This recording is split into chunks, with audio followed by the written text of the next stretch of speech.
오늘 제가 이야기할 것은 특히 여기 그 불법 콘텐츠 범죄 가운데 최근에 있었던 가장 큰 사건이죠. 흔히들 그 N번방 텔레 성착취물 제작 및 유포 사건이라고 하는 건데요. 너무 충격적인 사건이었죠. 여성들을 협박해 촬영한 성착취물을 텔레포한 이른바 N번방 사건과 관련해 경찰이 124명을 검거했습니다. 1번부터 8번까지 대화방마다 고유한 번호가 붙어 N번방이라 불렸는데 이 방들에선 주로 여성을 협박해 얻은 성착취물이 오갔습니다.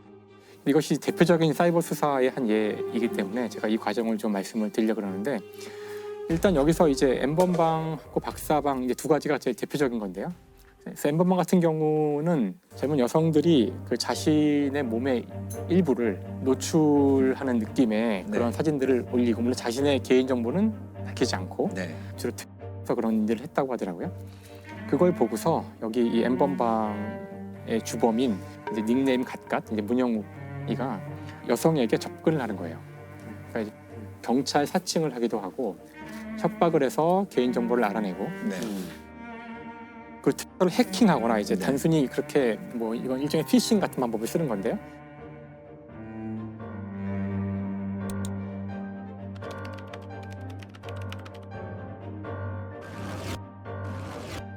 개인정보를 일단 알아내게 되면은 그 다음부터는 이제 이거를 뭐 너희 부모한테 얘기하겠다 아니면 주위에 알리겠다고 해서 사진을 또 요구하는 거예요. 근데 사진이 이제 점점 수위가 높아지는데 처음에는 이제 못 모르고 이제 이걸 그냥 사진을 주고 그랬다가 나중에는 돌이킬 수 없는 지경으로 가는 거죠. 피해자의 숫자를 정확히 알기도 어려운데 대략 1000여 명이 넘는 그런 피해자가 있었다 그러고 그 중에 거의 60%가 넘게가 10대 어린 여성들을 대상으로 한 아주 잔혹한 범죄였죠.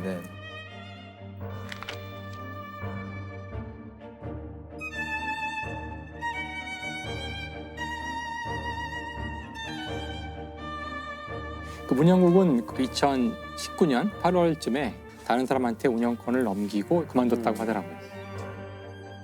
N번방이 2019년 9월에 이제 폐쇄가 되자 조주빈이라는 이제 새로운 사람이 나타나는데 그 이제 이 친구는 이거 가지고 돈을 벌 수 있겠다. 그래서 이거 가지고 이제 돈을 버는 본격적인 장사를 시작해요. 거의 비슷한 수법을 쓰는데 뭐 조금 약간 다르다면은 방을 여러 개 만들어가면서 돈을 받고 그 돈을 받은 거에 따라서 등급을 매기고 그 등급에 따라서 사진을 보내주는 콘텐츠를 제공합니다. 그런 식으로 해서 돈을 버는 일을 했던 거예요.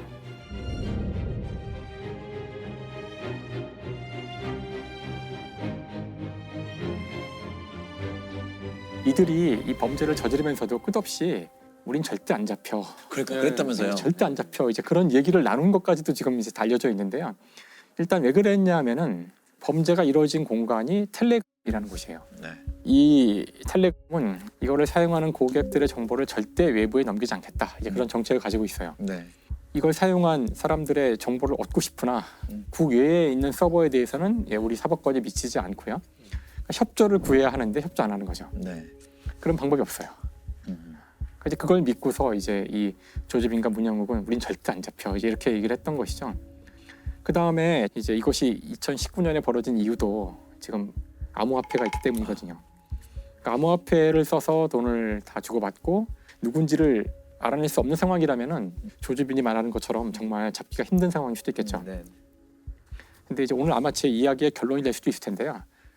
그래도 잡힌다. 그래도 잡을 수 있다. 이제 그게 이제 저희 그 사이버 수사대가 하는 일이죠. 어떻게 검거됐나요? 그 조주빈 같은 경우는 지금 돈을 벌려고 지금 이걸 하고 있는 거잖아요. 그러니까 암호화폐를 쓰는 한은 누가 누구한테 주는지 알 수 없어요. 근데 여기서 약점이 항상 있죠. 결국은 이 암호화폐를 내가 현실에 사용하려면은 우리 화폐로 바꿔야 돼요. 그러니까 이제 그 화폐를 바꿔주는 곳이 있다고요. 거래소죠, 거래소. 그렇죠. 국내 거래소의 협조를 얻어가지고 수상한 암호 그 화폐 주인이 누군지에 대한 정보를 얻었어요. 그 돈을 가져가는 사람은 추적을 하기 시작했죠. 근데 그 중에 이제 A 씨가 있었는데 그 돈을 가져다가 어느 아파트에 소화전에 갖다 놓고 이제 오는 거예요. 이제 추궁을 했더니 자기는 단지 부탁을 받고 배달만 하는 사람이다. 그러면 이제 소화전에 있는 돈을 가져간 사람은 그러면 진범일까? 이것도 확실하지 않은 거죠, 사실. 그래서 이제 경찰이 잠복 수사를 전북 수사를 이제 하면서 진짜 복잡하게. 근데 가만히 봤더니 이 사람이 그 돈을 가지고 누군가를 가서 또 만나요. 그러니까 정말 이걸 안 잡히려고 정말 이중삼중으로 해놓은 거예요. 그래서 지금 이제 돈을 받고서 이동할 때 길거리에서 서명 받는 사람들 있잖아요. 네. 서명을 하라고 했는데 서명을 했대요.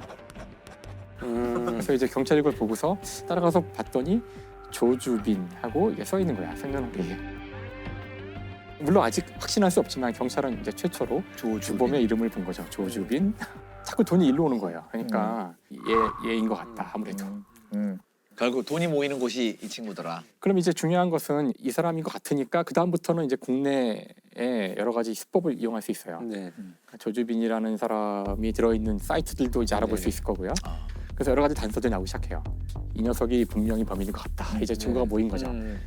그래서 이제 조주빈이 집을 나와서 밖에 나갔다가 다시 돌아와서 들어갈 때 검거를 했대요. 조주빈은 잡힌 거죠. 이런 식으로. 조주빈은 집을 들어가 보니까 현금으로 1억 3천만 원인가가 있었고 휴대폰이 있었대요. 몇 개가 있었대요. 9개인가 뭐. 그 중에 2개 정도가 이제 중요한 데이터가 있는 거라고 생각해서 가지고 왔는데 당연히 락 걸려 있고 안 풀리는 거죠. 근데 또 이제 여기서 사이버 수사대에 2달 가까운 노력 끝에 결국은 이걸 풀어요. 그렇죠. 네. 일단 이게 풀리자 박사방에 들어와서 실제로 이 동영상을 보고했던 범죄에 일조한 사람들이죠. 그 정보가 안에 있어요. 그러니까 일단 다 잡을 수 있는 거죠. 조주빈이 지난 3월 붙잡힐 당시에 필사적으로 숨기려고 했던 휴대전화가 있었습니다. 끝까지 입을 열지 않았던 이 휴대전화 암호를 경찰이 2달 만에 풀어서 분석에 들어갔습니다. 현재 박사방 유료 회원은 40여 명 정도가 특정됐는데 조주빈 휴대전화에 담긴 정보로 유료 회원을 추가로 확인할 수 있습니다. 아니, 그러면 문형욱은 또 어떻게 잡았나요? N번방. 그러니까 문혁욱이 조금 더 이제 어려웠는데 좀 뒤에 잡히거든요. 좀 뒤에 잡혔죠. 네. 그러니까 이들이 검거되기 전에 둘이서 텔레그램에서 나눈 대화가 있대요. 네. 조주빈이 먼저 물어봤대요. 그러니까 근데 이거 우리 돈을 주고받은 게 있어서 혹시 잡히는 거 아니야? 뭐 이렇게 물어봤다는데 근데 문영욱이 너는 그런지 모르지만 나는 돈을 주고받지 않았다고 문화상품권만 받은 적이 있대요. 근데 그건 내가 받아서 쓴 적도 없고 그냥 다른 사람 줬기 때문에 나는 절대 안 잡혀. 설사 나를 잡아도 증거가 없기 때문에 난 풀려날 거야. 뭐 이렇게까지 그 경찰을 막 능멸하는 거죠. 네. 실제로 굉장히 어려웠다 그래서 저도 이제 자세히 찾아봤는데 결론을 이야기하자면은 정확하게 어떻게 잡았는지를 자세히 알 수는 없어요. 잡는 방법이 또 유출되면 안 되니까. 그렇죠. 그래서 그렇네요. 몇 가지 내용만 조금 이제 언론에 나온 내용들이 몇 가지가 좀 있어요. 예를 들어 이런 건데요. 그러니까 이제 문영욱이 자기가 어떻게 피해자들을 해킹했나 이런 거 막 자랑하고 막 그랬던 모양이에요. 그러면서 자기 폰으로 어떻게 해킹하는지를 이렇게 보여줬대요. 해킹하는 장면을. 근데 그때 살짝 자신의 핸드폰의 바탕화면이 보인 거예요. 살짝. 거기에는 내가 사용하는 앱들이 있잖아요. 물론 뭐 뻔한 앱이 나오면 소용없지만 잘 사용하지 않는 앱이 몇 개 보이면 이제 그걸 이용할 수 있거든요. 그래서 이제 그 중에 한 앱이 이제 널리 쓰이지 않는 앱 같은 거 그런 것들이 보이니까 그 업체에 협조를 요구해서 아이디를 다 받고 거기서 이제 이상 징후가 보이는 아이디들을 추출한 다음에 그걸 가지고 좁혀 들어갔다고 하더라고요. 그러니까 이것이 이제 썼던 수법 중에 하나래요. 방법 중에 하나예요. 2017년 사용한 휴대전화를 비롯해 디지털 증거를 들이밀자 이렇게 많은 자료가 쌓여 있고 증거가 있어 버틸 자신이 없다며 자신이 가까이 맞다고 인정한 것으로 전해졌습니다.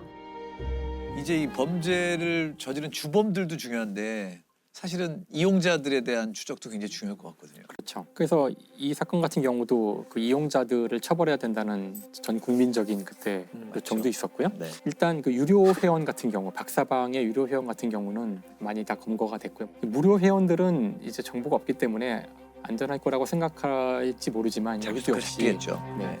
그 사람들이 동조할 때 사용했던 자기 계정이 국내 뭐 네이버 포털 사이트의 계정이면은 다 수사 협조할 수 있거든요. 네. 그러니까 이제 그런 식으로 다 찾아갈 수 있어요.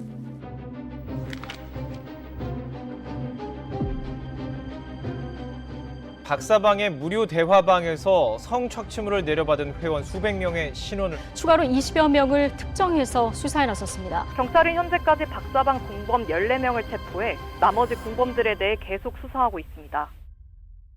이 처벌 결과가 굉장히 궁금했을 것 같아요.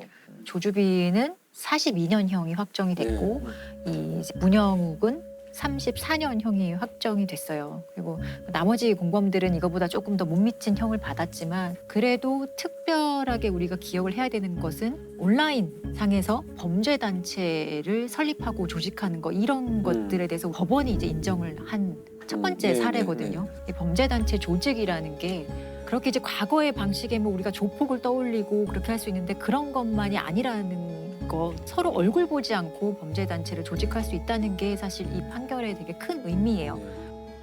이 사건 이후에 좀 많은 제도적 변화가 생겼다고요? 그래서 흔히 N번방 방지법이라고 얘기를 많이 하죠. 근데 어떤 N번방 방지법이라는 개별법이 있는 것이 아니라 이런 N번방을 좀 방지해 볼 수 있는 그런 여러 가지 법률을 좀 총합한 개정안을 이제 묶어서 N번방 방지법이라고 얘기를 하죠. 그 대표적인 게 이제 불법 촬영을 사실은 소지하거나 시청하거나 다운로드 받거나 이런 게 원래 범죄가 아니었어요. 이제 성폭력 범죄 처벌에 관한 특례법에 이런 불법 촬영을 시청, 소지 이런 행위도 다 이제 범죄로 딱 명명을 하기 시작을 한 거예요. 그때부터. 이제부터 성인을 대상으로 한 성착취물일지라도 소지, 구입, 저장, 시청 어떤 행위에 대해서든 최대 3년까지 징역형에 처할 수 있습니다. 동의 여부와 상관없이 성관계를 하면 처벌하는 연령이 과거 13세 미만에서 이제는 16세 미만으로 높아집니다. 이들을 상대로 성행위나 추행을 했을 경우엔 공소시효 없이 끝까지 처벌됩니다. 사이버 수사 얘기에서의 핵심은 저희가 언제나 반복해서 하는 이야기지만 범죄를 저지르면 꼭 잡힌다는 거. 텔레그램 같은 거 쓰면은 안 잡히겠지 이거 안 통한다는 거예요. 그 사람이 우리 사회에서 살고 있는 한은 어떤 식으로든 범죄의 흔적을 남기게 되고 그 모든 범죄의 흔적을 찾아낼 수 있는 기술들이 지금 개발되고 있다는 거를 꼭 알려드리고 싶었어요. 많은